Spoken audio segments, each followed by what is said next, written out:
कस्तो रमाइलो पो छ हौ कस्तो रमाइलो छ नेपालमा चुनावी प्रचारमा लागेका छन् पुराना पार्टीहरू होइन। राम्रो काम गरेको भए घर दैलोमा गएर हात जोडी जोडी चुनावमा भोट माग्नु के जरुरी छ पुराना पार्टीलाई। मैले यस्तो गरेँ मैले उस्तो गरेँ भनेर भनिरहेका थिए अगाडि भाषणमा त। अनि त्यो सबै थोक गरेको भए चुनावमा भोट माग्न चाहिँ किन जानु पर्यो त? जनताले मूल्याङ्कन गरेर दिन्छन् होला नि त, दिन्थे होला नि त। घर दैलोमा हात जोडेर जानु जरुरी छैन त पुराना पार्टीले। नयाँ पार्टीहरूले पो गरेका छैनन् गर्छौँ भन्ने प्रतिबद्धताका साथ जानु जरुरी छ। अब रवि लामिछानेलाई 1-2 महिना पनि राम्ररी पहिला गृहमन्त्री हुन दिएनन्, खोसिहाले पद, जागिदिहाले नखु कारागारमा। बालेन शाहले मेयर हुँदाखेरि देखिहाल्नु भएको छ जे जति गरे नगरेको काम पनि उनले क्लियरी भनेका छन् मलाई पार्टीले दिएन गर्नलाई, अथवा एमाले दिएन भनेर उनले घुमाउरो पारेमा भनेका छन्। उनका स्ट्याटसले पनि बोलेका कुरा हुन् ती। अनि यो कुरा सबै थाहा पाउँदै पुराना पार्टीहरूले चाहिँ गरेका थिए भने त जनताले मूल्याङ्कन गरिहाल्छ नि। उँधो बगाएर उँभो खोज्ने काम किन गर्नु पर्यो र? मेरो घर झापा बुद्ध शान्ति हो। बुद्ध शान्तिमा अहिलेको आवश्यकता मैले देखेको र मेरा गाउँवासी अरू जति पनि छन् साथीभाइ दाजुभाइ होइन, दिदीबहिनीहरू आमा बुवाहरू, उहाँहरूलाई अहिले के आवश्यकता छ? मुख्य आवश्यकता मेरो झापा बुद्ध शान्ति गाउँपालिका वडा नम्बर 2मा मेरो चाहिँ ठाउँ 2 हो।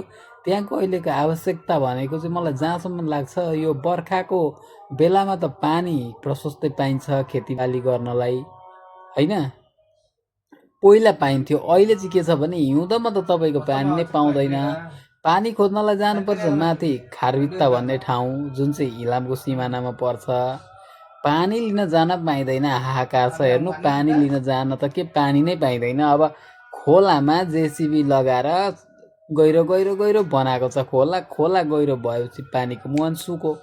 पानीको मुहान सुकेपछि कहाँबाट पाउनु? हिउँदमा मकै त लगाएका छौँ तर मकै पनि यति महँगो, 600-700 रुपियाँ केजीको मकै लगाएर ट्र्याक्टरको 2000 रुपियाँ पर घन्टा ट्र्याक्टर लगाएर रोडाभेटरको 2200 रुपियाँ त्यति खर्च गरेर पनि खेताला लगाएर अनि पानी अन्तिममा पाइएन भने कस्तो हुन्छ भन्नु त? खेती किसानी गरेला कति गाह्रो छ। अनि त्यो हेर्नुपर्ने हो नि त स्थानीय निकायले होस् अथवा अहिलेका संसदीय चुनावहरूले पनि यसो गर्छौँ है भनेर एउटा प्रतिबद्धता गर्नुपर्ने। हाम्रो ठाउँमा अहिले तत्काल पानी चाहिएको छ हेर्नु। हाम्रो ठाउँमा रोड चाहिएको होइन क्या। अब त्यो बिरिङ खोलामा पुल लगाएको छ हो, आवश्यकता छ पुल पनि, तर पहिलो आवश्यकता त होइन नि त पुल। जब खोलामा पानी सुकिसक्यो पुलको के काम? अनि पिच रोड बनाइरहेको छ। झापा जस्तो ठाउँमा बाटोको अवस्था दुःख सुख राम्रै छ क्या। बाटो राम्रो हुँदा हुँदै किन चाहियो बाटो? कच्ची बाटोमा पनि हिँडेकै हौँ, तर बाटो चाहिँदैन भन्दा भन्दै बाटै नबनाउने भन्ने त होइन, तर पहिलो आवश्यकता जे छ त्यो पुरा गर्नु पर्यो नि त। पानीको हाहाकार छ। हामी अहिले त्यहाँनिर पानी नपाएर त्यहाँका स्थानीय जनताहरूलाई यति गाह्रो छ। पानी लिन जाँदाखेरि पनि तछाड र मछाड गरेर युवाको झगडा पर्छ, हात हालहालै हुन्छ। हामी जनताले त्यो चाहेर त भएको होइन नि त। अब जुन घरमा महिलाहरू मात्रै छन्, स्त्रीहरू छन्, ती महिलाहरूले त लाउने उपाय नै छैन क्या। चौकीदारलाई पर पर्सन पैसा दिएर चाहिँ लगाउनु पर्छ क्या। ती चौकीदारले पनि एउटा ल्याउँछु भन्ने आश्वासन दिए पछाडि उनलाई के गर्नु त? मकैबारीमा त पानी लाउनै पर्यो जसरी पनि। सबै मान्छेले जुन घरमा महिला छन्, पुरुष हुनेहरूले त दुःख सुख गरेर ल्याउँछन्, त्यो पनि आउँदाखेरि तेरो पालो होइन मेरो पालो, मैले ल्याएको तैँले ल्याएको भनेर हाहाकार गरेर हात हालहालै हुन्छ। यस्तो अवस्था छ। अनि हाम्रो गाउँको त्यो अवस्थामा चाहिँ हामीलाई पुल बाटो भन्दा पनि पानी चाहियो क्या। यस्तो उँधो बगाएर उँभो खोज्ने काम होइन, काम कुरेकातिर कुम्लो बोकी ठिमीतिर गर्ने काम पटक्कै गर्नु भएन। अब जनता सचेत भइसकेका छन् र अब आउँदो दिनभरमा अझै सचेत हुँदै जान्छौँ। त्यसैले जुन पहिलो आवश्यकता छ त्यो पुरा गरौँ। अर्को भनेको मेरो ठाउँमा जति पनि घरहरू छ हामी एकदम 3-4 चोटि बिरिङ खोराको बाढीमा बाढी पीडित जनता हौँ। मेरा हजुरबाले 22 सालमा 12 बिघा जग्गा फडानी गरेको ठाउँ हो हामी बसेको ठाउँ। 12 बिघा जग्गामा 26 सालमा खोला पसेर एकचोटि लग्यो। जेतेन खोला पसेर सबै बगाएपछि फेरि पनि पुनरुत्थान गरेर बसेको त्यो ठाउँमा फेरि पनि 32 सालमा खोलाले लग्यो। त्यस पछाडि त्यहाँबाट हुँदैन भनेर भागेर सुरुङ्गा गएर बसियो। फेरि पुरानो आफ्नो माटो किन छोड्नु भनेर हजुरबाहरू पुनः आउनुभयो।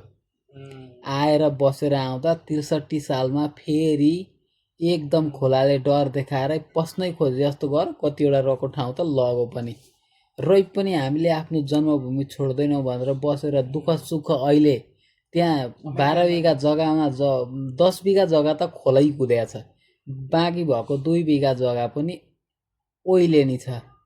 त्यो जग्गा ओइलेनी कहिले नम्बरी बनाउने?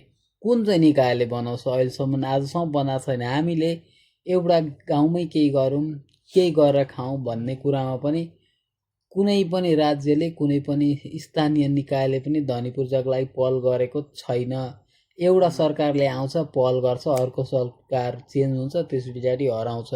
हामी ओइलेनी जग्गामा बस्न बाध्य छौँ। ओइलेनी जग्गामा बसेका कारणले हामीलाई धेरै कुराको अभाव छ। जस्तो अलिकति पैसा चाहियो भने धनी पूजा राख्न पाइएन, होइन? अनि खोलाकै कारणले जग्गा जति पनि त्यो बाँध बनाइयो, त्यो बाँध खोला पछाडि बाँध बनाएपछि हाम्रो जग्गाको माटो सबै लगेर त्यो डाँडामा हालेछ। त्यसले गर्दा हाम्रो जग्गा पनि एकदम गहिरो छ। प्रत्येक वर्षमा एकदम पानीले भरिभराउ हुन्छ त्यो ठाउँ। अनि हाम्रो ठाउँमा मुख्य के चाहिएको भन्दा एउटा धनी पूर्जा चाहियो हामीलाई, एउटा स्वरोजगार चाहियो। धेरै नेपाली जुन हाम्रा युवाहरू छन् उनीहरू बेरोजगारी छन्, होइन? एउटा खेती किसानी गरेर खाने मान्छेलाई पानी छैन, पानीको अभाव छ। मल बिजन भनेको बेला चाहिँदैन। यस्ता कुरा जुन कुरा हामीलाई चाहिएको छ ती कुरा चाहिँ मुख्य एजेन्डा बनाऊ न। यो बाटोघाटो झोलुङ्गे पुल भनेको यी भनेका त पछाडि हो।